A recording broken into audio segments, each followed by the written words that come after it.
আমি বরুণ মজুমদার, সবাইকে কল্পনা একাডেমিতে স্বাগতম। আজ আমরা আলোচনা করব সেন্টেন্স নিয়ে। তো আমরা সেন্টেন্সের সংজ্ঞাটা দেখি। সেন্টেন্স সংজ্ঞা বলতেছে এক বা একাধিক শব্দ সমষ্টিবদ্ধভাবে ব্যবহৃত হয়ে যদি মনের ভাব প্রকাশ করে তাহলে তাকে সেন্টেন্স বলে।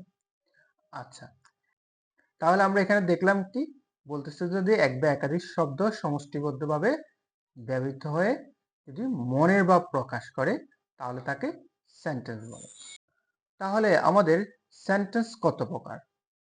আচ্ছা, যদি আমাদের সেন্টেন্স কত প্রকার অথবা সেন্টেন্স অর্থ অনুসারে কত প্রকার এরকম প্রশ্ন যদি আমাদের থাকে তাহলে সেক্ষেত্রে আমরা বলবো সেন্টেন্স 5 প্রকার। যেমন অ্যাসারেটিভ, ইন্টারোগেটিভ, ইম্পারেটিভ, অপটেটিভ এবং এক্সক্লেমেটরি। আচ্ছা, এখানে আবার অ্যাসারেটিভ সেন্টেন্স আবার আমাদের 2 প্রকার, যেমন অ্যাফার্মেটিভ বা হ্যাঁ বোধক এবং নেগেটিভ না বোধক। আর প্রশ্ন হয়তো বা এমনও থাকতে পারে যে সেন্টেন্স গঠন অনুসারে কত প্রকার, সেক্ষেত্রে আমরা বলবো সেন্টেন্স 3 প্রকার। সেটা কি? সিম্পল, কমপ্লেক্স এবং কম্পাউন্ড। তো আমরা আজকে আমাদের সেন্টেন্স কত প্রকার অথবা সেন্টেন্স অর্থ অনুসারে কত প্রকার সেগুলো নিয়ে আমরা আলোচনা করব। তাহলে আমরা সেন্টেন্স দেখলাম যে ক প্রকার, 5 প্রকার: অ্যাসারেটিভ, ইন্টারোগেটিভ, ইম্পারেটিভ, অপটেটিভ এবং এক্সক্লেমেটরি। আচ্ছা আচ্ছা, তাহলে এখন আমরা একটু অ্যাসার্টিভ সেন্টেন্স নিয়ে আলোচনা করি। যদি আমাদের বাংলা বাক্যে যদি আমাদের কোনো সেন্টেন্সটা বাক্যটা যদি বিবৃতিমূলক বা বর্ণনামূলক বোঝায়, সেক্ষেত্রে আমরা কি তা দেখে আমরা বুঝতে পারবো সেটা অ্যাসার্টিভ সেন্টেন্স। আচ্ছা, আমরা ইংলিশে বোঝার উপায় কি? হয়তো আমাদের একটা ইংলিশ সেন্টেন্স আছে, আমরা সেটা কি বাংলা অর্থটা আমরা বুঝতেছি না, কিন্তু না বুঝেও আমরা কি আমরা বোঝার টেকনিকটা হলো কি আমাদের সাবজেক্ট থাকবে এবং তারপর কি ভার্ব থাকবে এবং কি এরপর এক্সটেনশন থাকলে সেটা বুঝবো যে আমরা আমাদের অ্যাসারেটিভ সেন্টেন্স। সেটা কি? যেমন এখানে একটা এক্সাম্পল দেখে, যেমন এখানে কি রহিম ইজ এ গুড বয়। আচ্ছা, এখানে রহিমটাকে সাবজেক্ট, কারণ রহিমকে নিয়ে তো কথা হচ্ছে, রহিম সাবজেক্ট, আর ইজটাকে এখানে অক্সিলারি ভার্ব।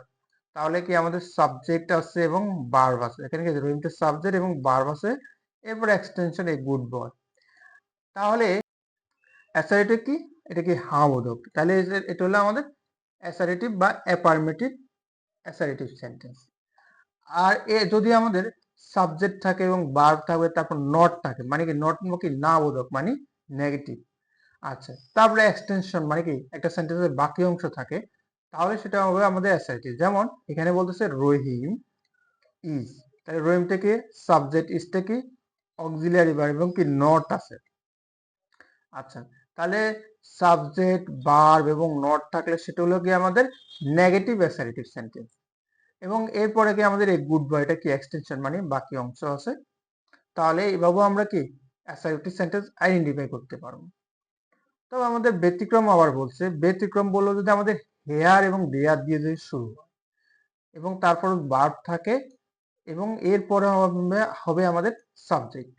তাহলে এখানে দেখলাম যে আমার সাবজেক্ট প্রথমে থাকে, কিন্তু আমাদের এখানে আবার বললো ব্যতিক্রমী, বললো যে আমার হেয়ার এবং দেয়ার যদি প্রথমে থাকে সেক্ষেত্রে ভার্বের পরে সাবজেক্টটা হবে।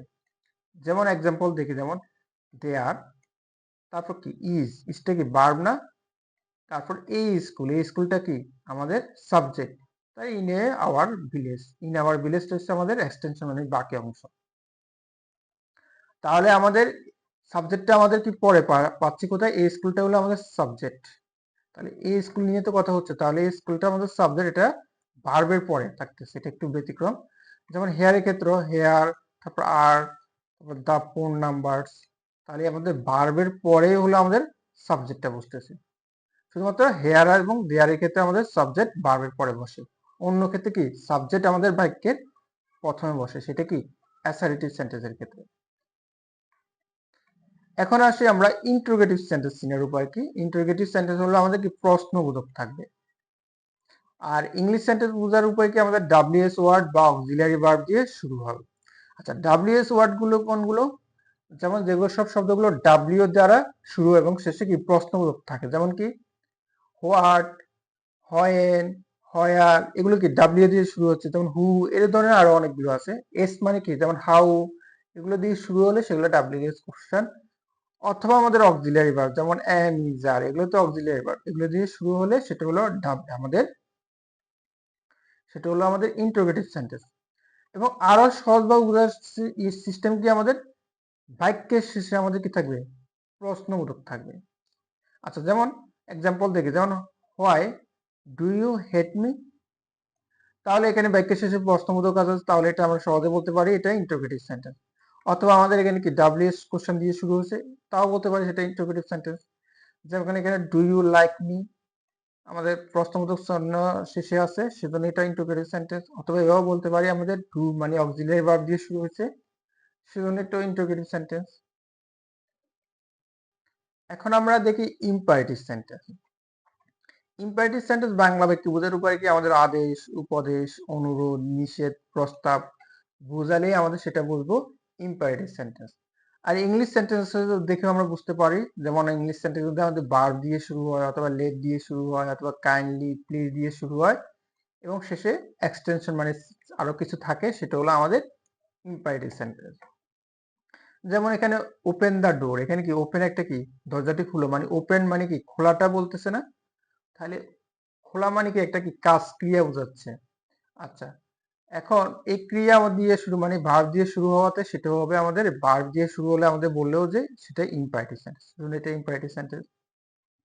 যেখানে এখানে লেট হিম গো, লেট দিয়ে শুরু হয়েছে, সেজন্য এটা ইম্পারেটিভ সেন্টেন্স। এবং কি এখানে please help me the innocent, এখানে কি প্লিজ আছে, প্লিজ দ্বারা শুরু হলো, সেটা কি ইম্পারেটিভ সেন্টেন্স। এবং শেষে কি আমাদের ফুল স্টপ থাকতে হবে। যদি প্রশ্নবোধক বা আশ্চর্যবোধক চিহ্ন থাকে সেক্ষেত্রে আবার নোট হবে, কিন্তু ফুল স্টপ থাকলে এবং ভার্ব, লেট, কাইন্ডলি, প্লিজ দিয়ে শুরু হলে সেটা ইম্পারেটিভ সেন্টেন্স। তবে ব্যতিক্রম একটা আছে, ব্যতিক্রম বললো যে যদি আমাদের ভার্ব দিয়ে শুরু হলে আমাদের বললাম যে ইম্পারেটিভ, কিন্তু ভার্বের পরে যদি ইউ থাকে সেটা হয়ে যাবে অ্যাসারেটিভ। এটা হলো আমাদের একটা ব্যতিক্রম, এটা একটু আমরা মনে রাখবো। যেমন বলতে কি, যেমন wish you best of luck, তাহলে এখানে উইশ কি দি ভার্ব দিয়ে শুরু হলো, তারপর কে আছে, ইউ আছে, এখানে কি ইউ আছে, তো আমরা এখানে ব্যতিক্রম বললো যে ভার্বের পর যদি ইউ থাকে সেটা হয়ে যাবে অ্যাসারেটিভ। আর অন্য ক্ষেত্রে ক্ষেত্রে আমাদের কিন্তু সেটা আমাদের ভার্বের পর ইম্পারেটিভই হবে, একমাত্র ইউ যদি না থাকে ভার্বের পর। আচ্ছা, এখন আমরা একটু অপটেটিভ সেন্টেন্স দেখি। অপটেটিভ মানে কি ইচ্ছা বা প্রার্থনা বোঝায় বাংলা বাক্যে। আর ইংলিশ বাক্যে আমরা বুঝবো কিভাবে, যদি মে এবং লং দিয়ে শুরু হয় এবং শেষে কি ফুল স্টপ থাকে।